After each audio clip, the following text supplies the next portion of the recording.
ากาศอยู่ทงไห้ทงนา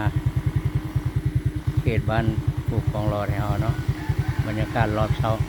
มื้อนี้สิได้เอาภาพลง YouTube เพื่อให้หมู่เพื่อนมิตรสหายได้เห็นได้ชมก่อนเริ่มไปแต่พี่ละคลองนาแซงพี่ละจนฮอดสรย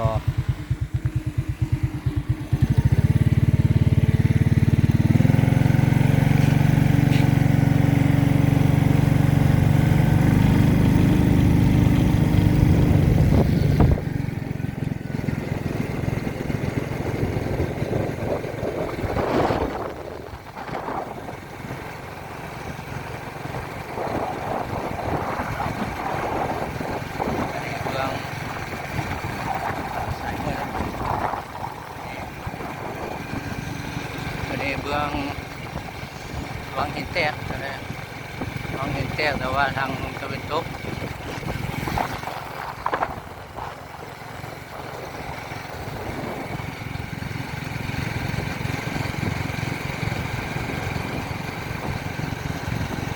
ทำเส้นทางเมื่อบ้านคลองรอเมื่อหาถ้ำคลองรอเส้นทางก็ประมาณนี้ละว่าปูทางยางจนฮอดทำเลย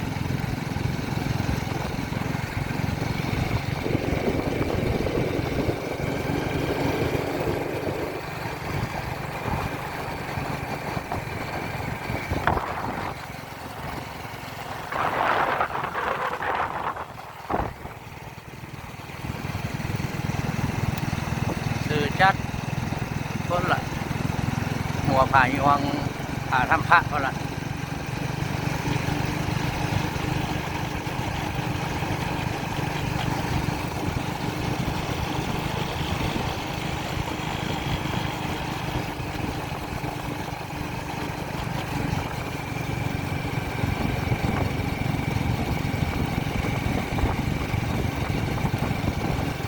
ว่าสาวให้นานี่ก็ขยันแล้วหลายคนละนี่ค่อนข้างละวันชิ้นส่วนก็ยังส่วนหนึ่งเดี๋ยวว่ายังบ้านแล้วเนาะแต่ยังเล็กน้อยอันนี้ด้านของคนสอตอนนี้คนสอก็ยังเหลือเยอะยังบ้านเขียวเนาะประมาณเดือน2 เดือนไปแล้วยังสีเขียวตัวนี้ด้านทางผาสิงดุงตัวนี้จะมีบอลเขียวมีบอลเหลืองกับบอลเหลืองให้เพื่อนบ้านใส่ปุ๋ย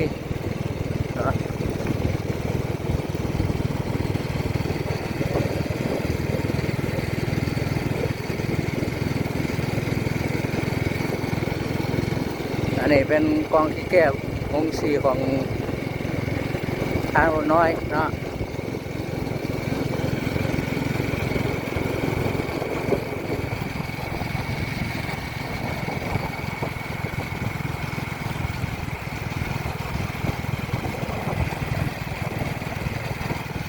งั้นเขาลดเบื้องเดียวเราเมื่อก่อน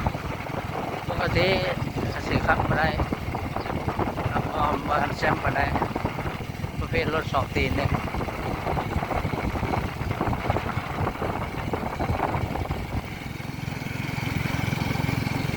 ยังมีคนลูกค้าถูกบันแล้วก็มี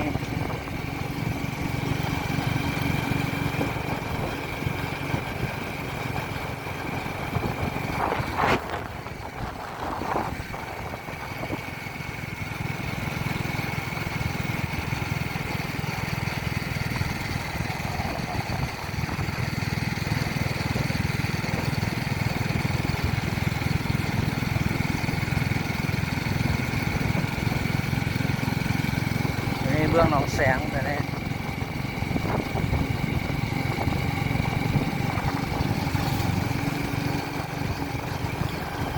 ธรรมชาติสวยสดงดงามด้วย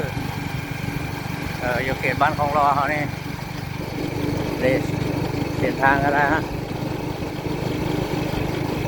ข้างก็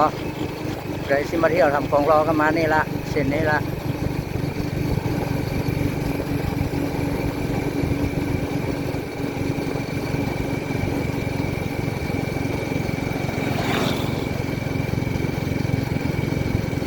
อ คือจัดผมมีบอลลุบบอลโนนสามสีแลนรถเนี่ย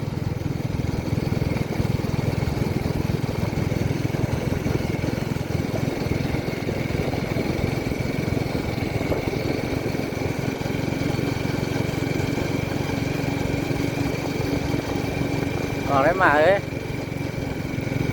สืบการหน้ารถก็ได้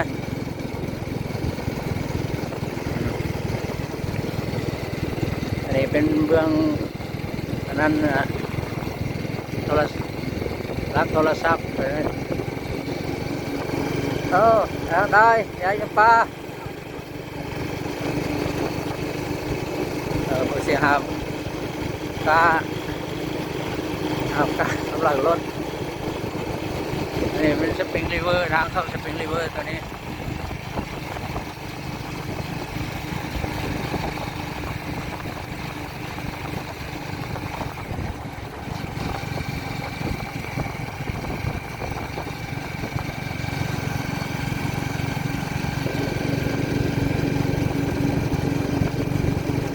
ยังน้อยก็ฮอดสรย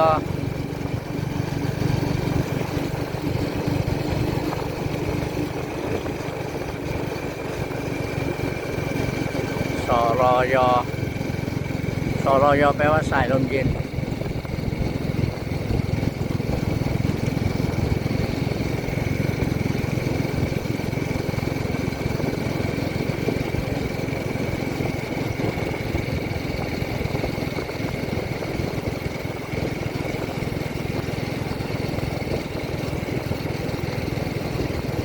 หรือว่าขี่รถเลาะตาม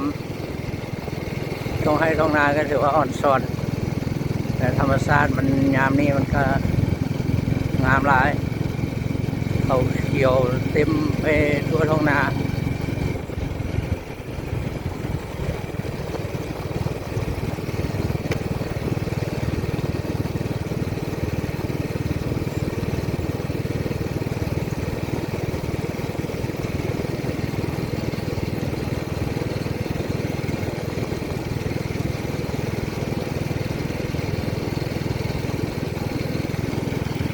ไอ้จะฮอดแล้วไอ้จะฮอดสรยแล้ว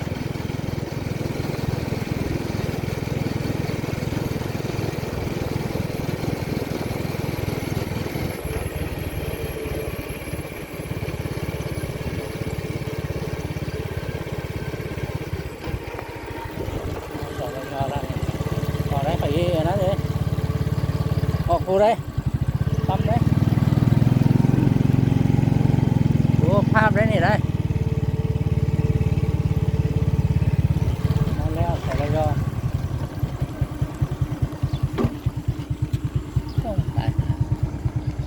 เอาสรยแล้วภาพธรรมชาติสวยงามขนาดเลยสรยอันนี้มันเบื้องแต่มันออกอันนี้คนเมื่อให้เมื่อนาย่างตามท้องนา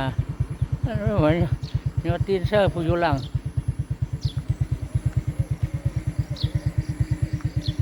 อันนี้ทางเมื่อบ้านของเราหรือเมื่อทำของเราตัวนี้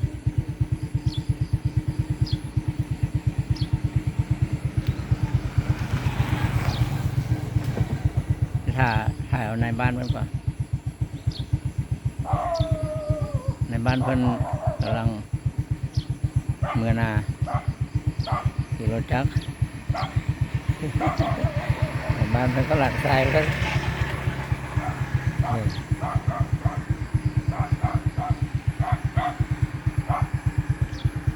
เอาสำเร็จได้ในการวิดีโอคอลก็ได้แต่ว่า